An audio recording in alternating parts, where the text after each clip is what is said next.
All right, my friends, we are here with Anthony Grimani, and we want to talk about how you can ensure great dialogue clarity, whether you're doing home theater or music. That's what we're going to be talking about in today's video.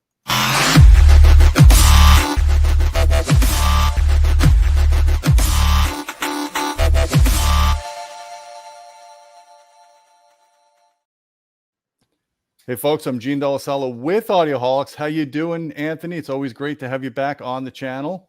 Gene, great to see you. How's all the lovely family? We're doing all right. We just got back from the Bahamas, so Ooh. it was a nice little getaway. Now I got to catch up. Ooh, that's how it always goes, right? Damn those vacations. Yeah. So we want to talk about dialogue clarity. I get complaints all the time where people say they can't hear the voices when they're watching their favorite streaming show or their movie. And some of it is the mixing in the movies. Some of the Christopher Nolan movies are not very well mixed with dialogue intelligibility. But a lot of times it can be bad room acoustics, bad speaker placement, bad speakers, bad calibration. And that's why we have you here, so you can kind of guide us through how to get around these obstacles. Yeah, that's an issue. All of us in the enthusiast side of things are all like, oh, the bass extended so nice. It's like, yeah, you've heard me go on for 2.5 hours about how to get the bass perfect, right? Mm-hmm. And then how to get the integration of the fronts and the sides and the tops and all of this stuff. And sometimes people forget the most important part, which is the storyline. A movie's not just about boom, boom, crash, crash. It's also about people talking with each other and telling a story.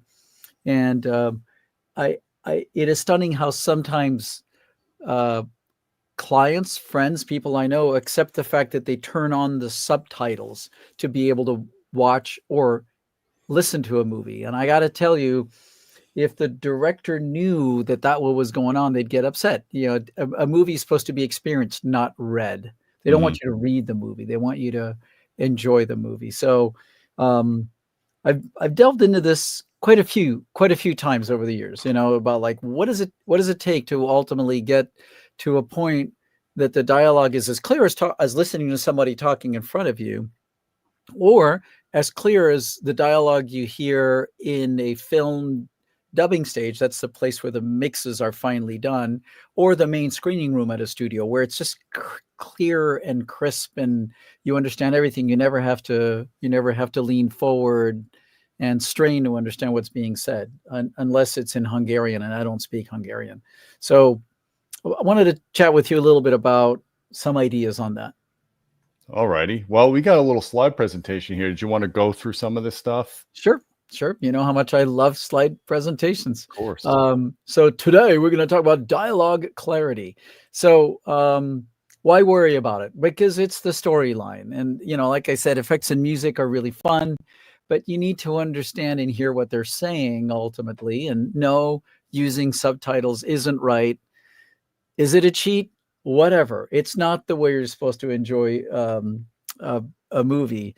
Interestingly enough, if you go around the world and you go to Spain, you go to Italy, you go to France, they love watching movies in original language. The real movie fans will go to a cinema in Milan, in Paris, and they'll watch it in English if it's a Hollywood movie with subtitles, and they're just used to that. And the subtitles tell the story. But that's not right.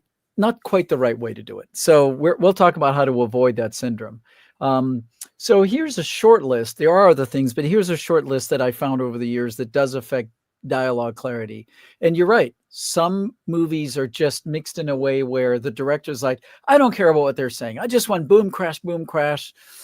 And the dialogue may just be buried in the sound effects. Now, I've heard some of those movies in the mix room, and in the mix room where, again, the speakers are very well tuned, they have the right directivity, the acoustics everything is perfect. You do actually understand what they're saying.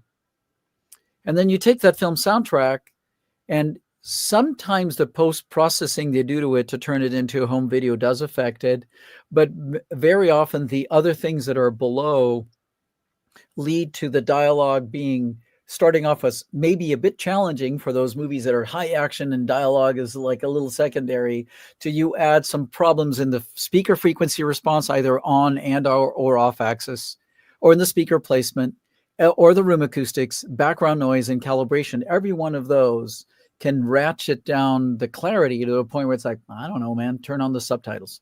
Wrong. Shouldn't do that.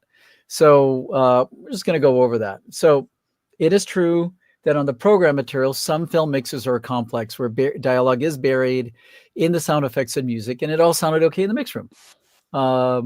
Just remember that the top mix rooms out there, I think I've shown a few pictures in some of these presentations, but the reference environment mix rooms, the ones where the movies that win for Academy Awards for Best Sound, those are wonderful sounding rooms. They have a very well set up sound system. It's tuned perfectly. The acoustics are everything is just great. And then problems start to happen as you bring things into the room. So let's first talk about the speakers. Warning, some speakers that may come out of the hi-fi industry or just by default just are built have a mid-range dip, as in an attenuation in the mid-frequency. And manufacturers either do that to create a smoother music balance, to where the edginess on violins or the edginess on electric guitars gets pulled back a little bit, like turning down the mid-range, and everything sounds a little more, more open and more full. But that attenuation, either intentional or unintentional, leads to bad dialogue clarity, because it's that mid-range that you need to resolve to understand the differences in what's called the plosives. A P, a T, a K, the differences between those. You look at the spectrum of where that lives, it's right in that same region of frequency that sometimes manufacturers take liberties to change the response. So here's a measurement, not that I did, but that I got online, of a speaker. I don't like to point fingers on anybody. So yeah, so there's no names here. Here's a speaker displayed in what's called a spinorama fashion. You're familiar with that, Gene, right? Yes.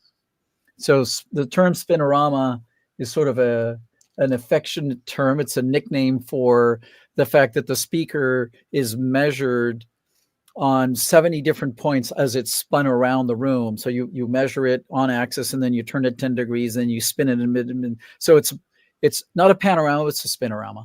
And this shows a number of curves, the on axis, which is from the speaker directly right in front of it, and then the listening window, which is what's going towards the walls. Listening windows, which is what's going towards the listening area, from 30 degrees this way to 30 degrees that way, and plus and minus 20. So it's an average of what's going towards the listeners. Then there's the early reflections, which is what's going to the walls. And then there's the sound power shown here, which is the net measured spherical energy going in all directions. And this speaker has a gap in the mid-range all the way around. That's just how it's designed.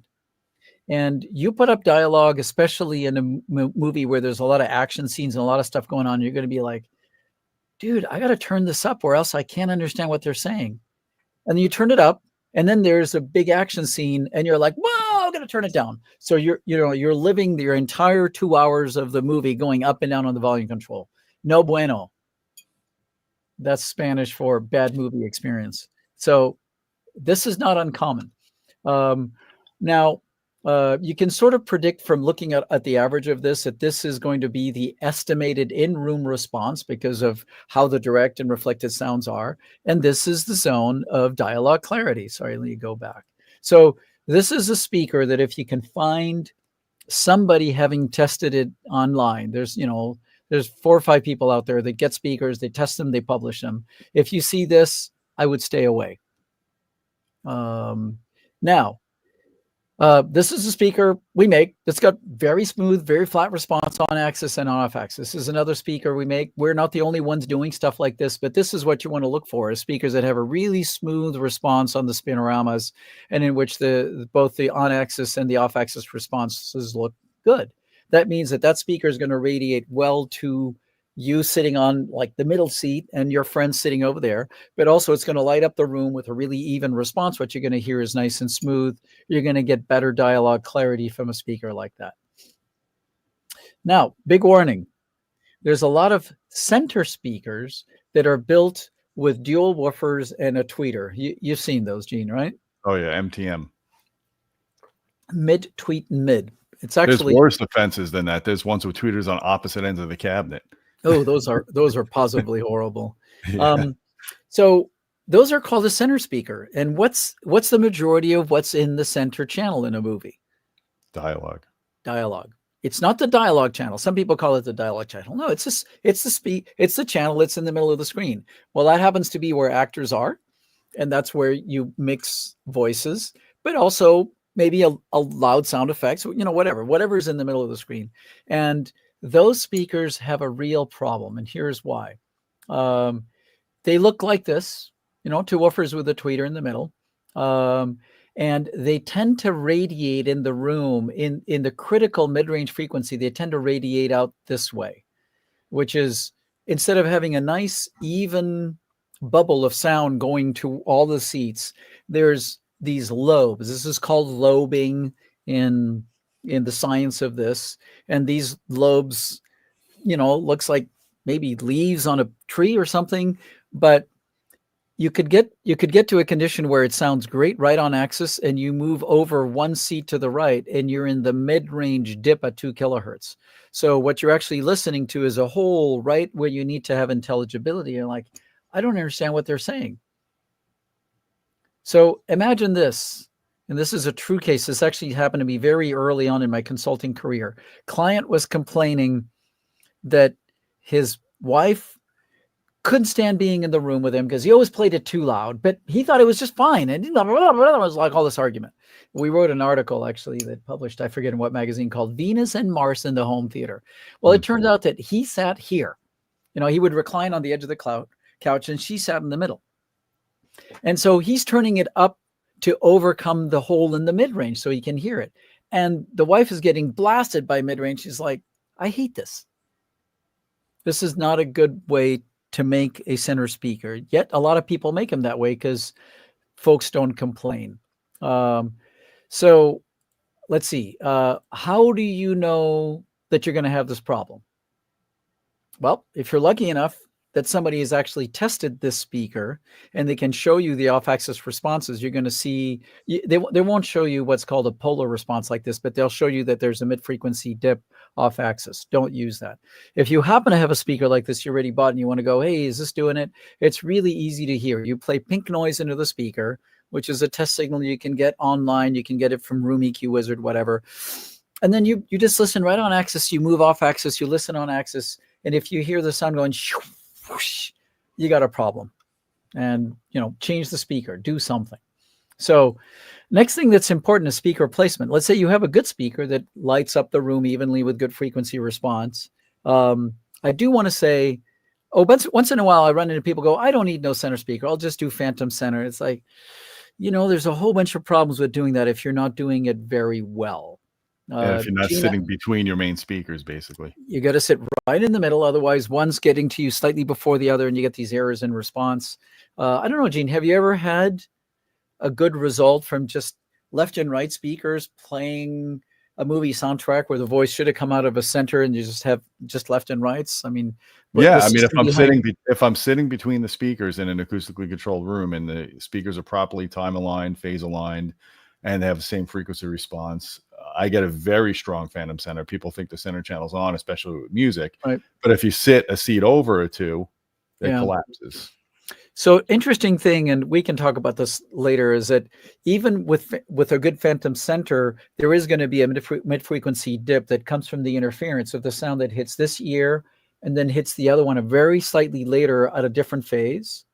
And that speaker doing that in the other direction, there's actually a little double dip in the mid-range starting at around 1.2 kilohertz, goes back up, and that's known as the mid-range double dip, which makes center sounds and phantom center sounds be a little mid-frequency attenuated, so your dialogue could become less clear. I recommend always using a real center and put it behind an acoustically transparent screen so it's in the right place or near the screen. Mm-hmm. And aim or turn that horizontal speaker vertical. If you can. Yeah, so that thing you bought that they told you put it under the screen or above the screen, if you have room, turn it this way and then aim it. because it does have a directionality, and you want to make sure it's aimed correctly. So all speakers have a directionality. They have a directivity axis. Even if it's a regular woofer tweeter speaker, at the crossover region, like right around 2 to 2.5 kilohertz, there's a lot of speakers that have a null like this, where the null's pointing down. So imagine you have a two-way speaker, woofer tweeter, and it's up over your head a little bit, maybe 8 inches above your seating position, and it's flat. Well, that hole at 2 kilohertz is pointing right at your ear. You want to tilt that speaker down. How much? Listen to pink noise, and you're going to actually hear where the null is. Most people don't know this. Of course, if it's an MTM, also sometimes known as a Diapolito, after it's actually not Joe Diapolito that invented the speaker, but he characterized the benefits and inconveniences of this in a paper 40 years ago or something. You got to make sure that one is aimed. So if you use what was originally a horizontal center that you decided this doesn't work, and you turn it and you put it either on top of your screen or below your screen, make sure you aim it at you, either down or up, or else you'll end up with the same problem, which is this hole in the mid-range. Now, there are some speakers out there with waveguides that are intentionally tilted one way or the other. The ones we make in Grimani Systems have an intentional 15-degree bias down, so you don't have to aim that. Check it by listening to pink noise. It's like, am I in the beam of this speaker? It's not that complicated. Also, in placement of the speaker, avoid putting them in corners, because that's where you get this like big bass boom reinforcement that sometimes you can't correct with equalization. And then avoid this thing I see all the time, which is, here's a display, nice, 85-inch, 86-inch OLED with an MTM speaker right below it. And then there's a credenza right below the speaker. Mm-hmm. It's just sitting on the credenza. Now, that credenza is creating this shadowing effect, is causing this diffraction that takes a perfectly good or bad speaker, let's say it was a good speaker, and screws it up. Well, I don't know if you can hear the difference when I do this. It just changes the sound. Or they put it inside of a cabinet, which has its own acoustical properties. Exactly. Or they put it on a shelf or they put it, on a bookcase where there's a shelf below and a shelf above, and it's at the back of the shelf. And that sound is trying to bounce out, and it's just bouncing back and forth and really screwing up what could otherwise be a good speaker. And Josh, if you're listening, hello. This is what we talked about on Sunday about your speaker and like putting it right over the credenza. Let's move it. So same thing, keep them off the floor. I see a lot of pictures on some of the forums where people have a nice pair of left and right tower speaker and the center channel sitting on the floor. Well, that floor is doing this to the speaker. It won't sound good. And you could say, who cares? I don't care that it sounds good. Yeah, but the dialogue clarity suffers. Once it suffers, you got to turn the volume up, and now you got problems. Same thing, keep it off the ceiling. If you're putting speakers all the way up to the ceiling or in the ceiling and you're not aiming them correctly, they won't sound good. Last little thing as a recommendation is either put the speaker in wall or right on wall if it's a shallow enough speaker, or move it away 2 to 3 feet away from the wall so that the bass waves don't have interactions that cause lumps in the mid bass and cause the chestiness of a voice to just come out. And it just, even with equalization, you can never quite fix that, right? Just realize when you do that, when you take that speaker 3 or 4 feet off the wall, you create a speaker boundary interference. So you have the bass manage that speaker. Otherwise, you could get depending on how far it is from that front wall, I've seen 80 hertz to 100 hertz, you get a big suck out. So you really need to use subwoofers, bass manage. Right. So the assumption, thank you for that. If you move it closer to the wall, let's say it's 1.5 feet, now you have dips and peaks between 150 and 200 hertz. Yep. Which makes everything sound just really woolly and thick and unintelligible. So as you move the speaker away from the wall, the round trip wave is longer, and so the errors move down in frequency. Mm-hmm. And at some point, you should hand off to subwoofers with a subwoofer crossover and bass management. So the assumption is y'all going to always have a subwoofer that's going to cross over somewhere around between 70 and 90 hertz. So that's what I would do with speakers. If you follow those recipes, basically, you'll notice a much better dialogue clarity. Let's talk about acoustics, which is the next thing that breaks dialogue clarity. So I showed the slide, I guess, a few weeks ago when I was talking about room acoustics, that basically this is a room seen from above. The speaker's feeding a nice clean sound to you, and all of the reflections, all those bounces just blur up the image into a mushy dialogue clarity. So you can think of those reflections as distortion. And the concept over here is here's the sound of a really good saxophone coming off a Selmer Max Mark 6, if any of you are horn players out there. Comes out at you, and then the bounce of it bounces off the wall, comes back, and it just makes it sound like a really cheap saxophone made out of plastic. Don't want to do that. And like I mentioned last time we talked, realize that at most seat positions, you're hearing more reflected energy than direct sound. So you got to do something with your room acoustics to maintain dialogue clarity. This is another way to look at it. There's a direct sound here in blue. There's all these reflected waves shown, and they're not waves, they're shown as rays. Sounds are not rays, but you can show the vector of where things are going. There's a lot more reflections in red over here. That means that basically 75% of the sound you're going to hear in a room is reflected energy, and there's a lot of chaos. So you got to take control of that.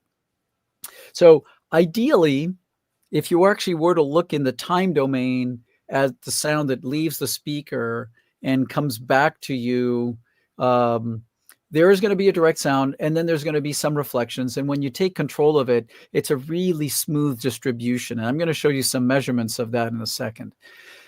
So last week, I was on a project in Southern California doing a final calibration. Here's a picture of a theater room from about a month and a half ago, or a month ago, before the stretch fabric went up. This is a well-controlled room in which the client said, I want really good dialogue clarity. I want high impact. I want it to be fantastic. And so over here is the screen area. We're only seeing half of it. There's a left speaker. There's a center speaker. The screen hasn't gone up. And over here are the wide channel speakers and two of the sides. And then over here are absorbers and diffusers and all this wonderful stuff you put on the wall to control the acoustics. The stretch fabric has not gone up yet. And at this point, I'm doing a pre-calibration, just basically checking that everything works before all the fabric and the finishes get put in, and the couch and everything get put in. So here is the measured reflection decay time of that room as it was there. Let's see, measured at that microphone. You can't see the microphone here, but this is using Room EQ Wizard. Here's what the reflection decay time looked like, which is a pretty even distribution from low frequency to high frequency, somewhere around 0.3 to 0.35 seconds without a lot of change. It rises up at low frequency a little bit, pretty even. Okay. This is, for this room, it's a little bit long given the volume of this room, but pretty close. This is what's called an impulse response. Have you seen these, Gene, before? Yes. Yep. So this is a little weird to understand, but it's essentially a representation of, you put an impulse of the speaker. It's actually measured with a sweep, but if you were to put an impulse to the sweeper, to the speaker, and you looked at what reached the microphone, you would first get that impulse. That's the first arriving sound. And then there's another impulse, which is a reflection from somewhere, which in this case is the floor, because the floor doesn't have a couch on it or a rug. And then you get all these little impulses later, and it just dies out. Okay, that's that room. The dialogue was clear. In the pre-calibration, I did a rough EQ, and the dialogue was nice and crisp. Fast forward to last Thursday. This is the completed room. Same room. I'll go back a few slides. There's a room before fabric. Here's a room after fabric and lighting and everything. The carpets got in. The couches have gone in. The fabric's gone in. And here's the decay time now. Now, this is something that very few people have actually seen. What is the effect of fabric and furniture and carpets on the decay time? I don't know. Well, couches act like bass traps. Well, they're mid-bass absorbers. Yeah, also absorbers, yeah. So this is before fabric, before couch, before screen, before anything. If you can try to remember that picture. You can zoom in a little. Hold on. Oh, okay. All right. Yep. This is before all the finishes, where, you know, the average over here is at about 0.32, somewhere around there. And this is what happens after all the finishes get put in. Wank, everything goes down to 0.2, which is a little short to my taste. Yeah, it's a little dry. It's a little dry. On the size of the room too. Yeah, for this size room, the stuff I talked about last time we met, which is there's a target. For this size room, the number should be 0.25. Not too far off, but it's pretty smooth with frequency. So what's important is what the time is, and also that it's even across frequencies. It's pretty smooth with frequency. This is the walls and the couch absorbing that region. It goes rising up a little at low frequency, which I tend to like a little bit longer decay at low frequency, but it's not huge. It's going from 0.2 to 0.3.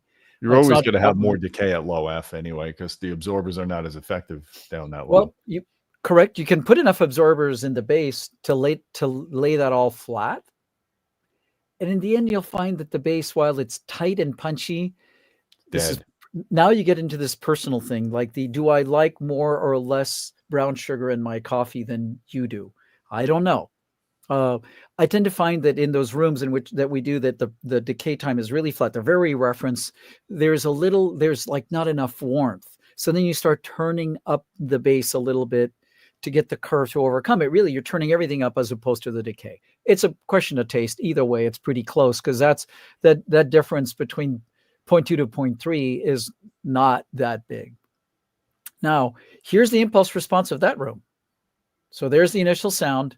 That other bounce that was there from the floor is gone. There's a little something over here, which I think may have been an idiosyncrasy of their measurement. But this decays evenly and pretty quickly. But evenly. It doesn't like go down and up and down. It's just even. And that's really the target. Dialogue is super clear. We watched a bunch of different movies, and everything that's being said, including Nolan movies, everything that's being said is crisp. And that's really what people want. Now, you ready for this? Mm-hmm. This is the same house. Right outside the theater is a media lounge.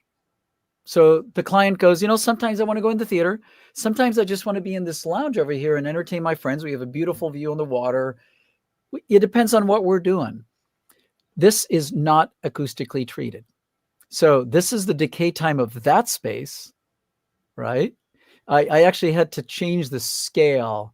The other ones stay right there.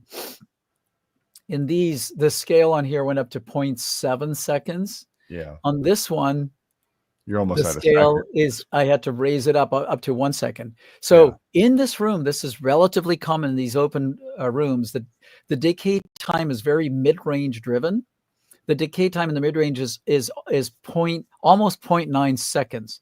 It's like, what do you think is going to happen to dialogue clarity here? It's out the window. It's out that window on the right side. And this is the impulse response. You remember how the other ones looked? Well, here's the direct sound, a bunch of hash. Here's a strong reflection off somewhere, more hash, more hash, more hash. And ultimately, the dialogue is muddled. And it's muddled partially because the speakers are what they are in there, which is not the same grade as like a really high quality theater speaker. It's a smaller sound bar. But it's muddled because we got almost a second of reverb time. So what do? Well, guess what? You can actually dial the equalization around to emphasize the mid-range around 2 to 3 kilohertz, turn down the mid-bass, turn up the treble, and just push the mids so that it's a little more like this, and you hear the dialogue again. So is that a cheat? I don't know. It's whatever it takes so you can understand the movie without actually having to equalize it. So your equalization is your friend in all cases. You mean without having to put room treatments, you try to equalize out the problem? Well, so if you look at this, where do we put room treatments here without getting into a giant argument with the interior designer, the architect, the client? Now, if we could have gotten in earlier, I would have tried to push for this wood ceiling being a micro perforated ceiling. There's 2 or 3 vendors that make beautiful wood panels that have tiny little holes. They're like almost not perceptible. They're clustered closely together, and they let enough sound through that you put an inch or two of absorption behind, and that whole room would go from 0.9 seconds to maybe 0.5 or 0.4 seconds of reverb time, and we wouldn't have to play tricks with equalization. And didn't get an opportunity to do that. I've done that in other projects, and it works pretty well. So what do we do to get this decay time to all be right? Well, it's all about absorption. When we talked last time, I said that, look, you want to throw absorption into the room. Not too little, not too much. There is a correct decay time. Interestingly enough, if you put too much, the quality of the music and the immersion goes away, but also the dialogue clarity tends to ratchet back down.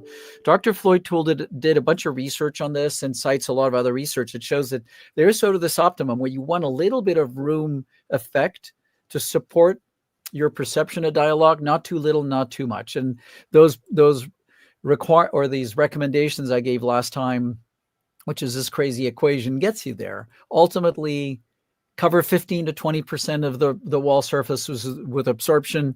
If you can also do diffusion, do some diffusion and spread the absorbers around the room so that there isn't one big area that's all dead, another area that's reflecting. Just have them evenly spaced out around. And some people don't realize they want to like use their protractors and find all the first reflection points and it has to be perfect. You have to do all the math. It's really about the proportion of absorption in the room, getting mass into the room. That's really just to lower that decay time so you can have a more settled response. And there is a right amount. I do want to keep saying that. So I have a company called Sonatus USA that makes and sells absorbers. I'd love to sell you a ton of absorbers, but I would feel bad if you put too many because you're not going to be happy. There is the right amount. I've seen some of our competitors spec in absorption systems where there's panels absolutely everywhere and doesn't look great, whatever, and it's too dead. And the dialogue ends up being too edgy and uncomfortable and everything just falls apart. So don't do that. Just have the right amount. So finally, the tuning of the room is important. If you have decent speakers with decent room acoustics and the speakers are not tuned for the room correctly, you are going to have some issues with dialogue intelligibility. Last time we got together, we talked about the target curve. This is a most typical resulting curve. I'm trying to use the word resulting curve rather than target curve. This is what you want to tune to. And here's an example of a good speaker in a good room with good acoustics tuned to a good resulting curve. This particular room, it's not one of the ones I showed you, but ended up with really crisp dialogue. Again, not like it was harsh and bright, just clear and natural. It sounds just like somebody was talking to you right here. And so how do you do this? Well, you either learn how to do manual EQ, which is not that complicated, or you rely on one of the auto EQ systems if they work right, and I've had varying results. So Gene, I know you and I got together and spent a bunch of time tuning your room. I know you've done a lot of manual and auto EQ. You've heard the difference, right? It's not just about the boom, boom, crash, crash, but also about the clarity of what's being said, right? Yep, for sure. Yeah.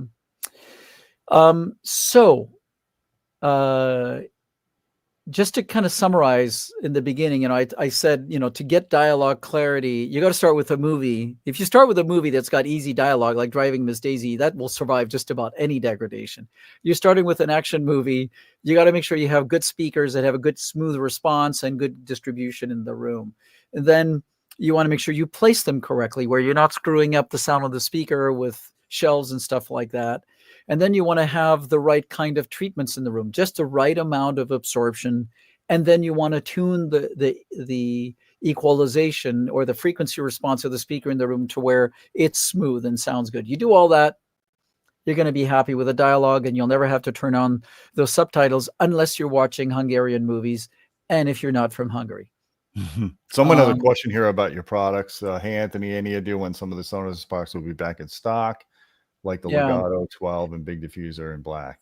So I hear that the container is ready to go in the next day or two, coming from Europe, and it'll be about a month in transit, and then hopefully at the border, they're at the customs, they're still staffed adequately to be able to get that in. So give us 30 to 40 days. Sorry about that. It's been an interesting time.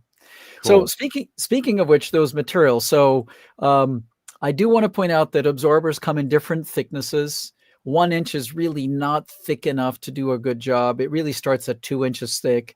And if you want to do a really good job, you want to go to 4 or 6 inches. 4 inch, I find that 4 inches is a really great return on investment, where beyond that, it gets a little bit better, but not that much better. And if you could put some space behind these absorbers, it actually drops those workable frequencies down to half octave lower. Yeah. Right? I mean, put 2 inches behind that 4 inch, it'll be good to 100 25 hertz. Yeah. Um, Gene, interestingly enough, the slides are stuck because that was exactly the next slide. Thank you. What should I do? They are stuck. They are stucken. Let's see. Let's go back. I've never seen that happen before. Dude, if I can break it, there it is. Thank you. So that's the idea is you can actually get a 2-inch absorber, put it an inch or two from the wall on furring strips on blocks, put some light behind it for something cool, and it will behave almost like a 4-inch panel. It's a good way to save some money. Remember, don't do too much. Don't, if a little bit of salt is good, too much salt is not good. Just put the right materials. Absorbers come from many different vendors and different sizes and shapes. Some of them have square edges, beveled edges, radiused edges, whatever you like aesthetically. So I make and sell a bunch of different choices of these things. There's a product called the Legato absorber, which is a high density foam. It's a polyester foam, not polyurethane, that's flocked with a velvet coating. And it comes in 8 centimeters, which is 3 inches, or 12 centimeters, which is 5 inches. The thicker one works better. The thinner one's getting there.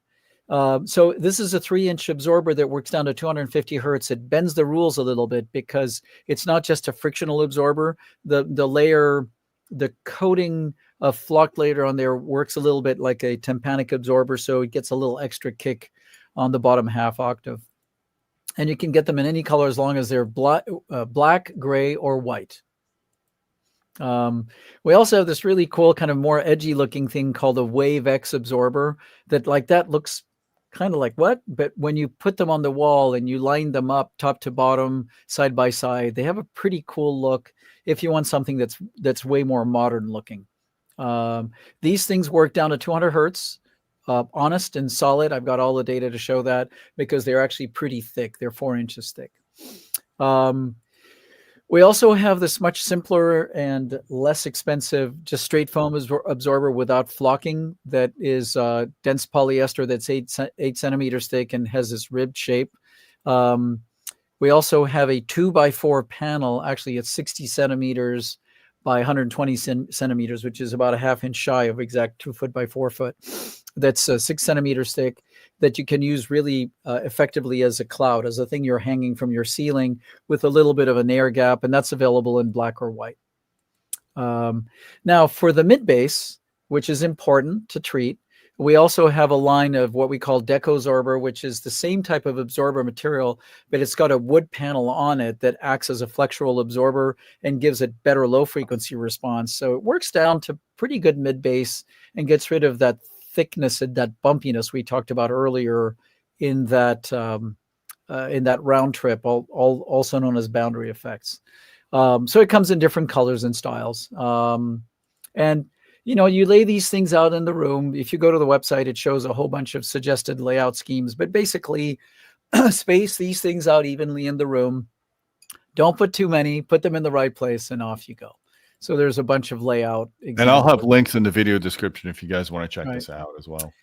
And then finally, I want to show you some rooms. So this is a room that Gene has seen before. I'll be in there tonight, actually. You'll be in. So this is Gene's private home cinema empire, where he's got a number of our absorbers and diffusers. Sounds excellent with his speakers. There's another picture there.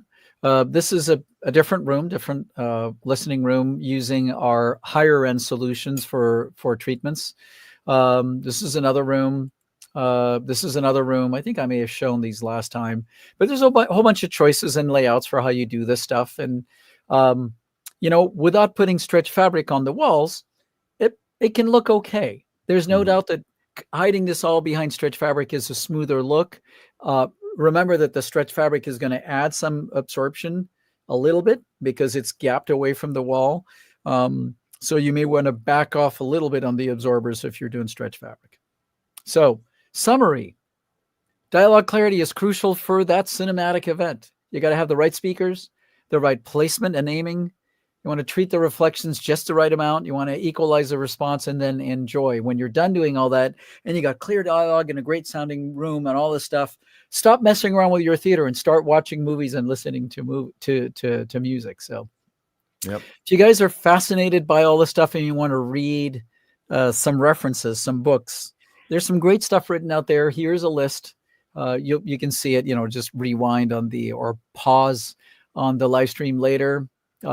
Here's more books that you can read that are very instructional. Some of them are really thick on math. Some of them are not. And if you need to reach me, here's my contact info and email, phone number, all of that. We're out in Northern California, so on Pacific time. So you can reach out and ask questions. We'll do some consulting sometimes if you want. If you want to look at the products, here's the 3 websites for Sonatus USA for the acoustic treatments. PMI Ltd is our consulting division that does engineering of cinemas, production spaces, screening rooms, anywhere where there's sound and picture and you want to make sure it's correctly done. And then finally, Grimani.tv is our line of loudspeakers if you want to look at the things we're doing in that area of business. So Cool. Thanks for all that. Gene, any questions? I feel like I think we've covered it really well. I mean, obviously start with good speakers, then good placement, get your room acoustics right, get your seating position right, and then get your EQ and your calibration right, and then enjoy. You'll get it. Now, do good speaker cables work better? Like if you follow the arrows for the direction of sound, is that? I would avoid cables with arrows unless it's an active HDMI cable with purpose. But yeah, wire's not directional. Can I tell all y'all that there is a reason for an arrow on old XLR cables? Yeah, because they float the ground on one side, right. Which is I think it's stupid.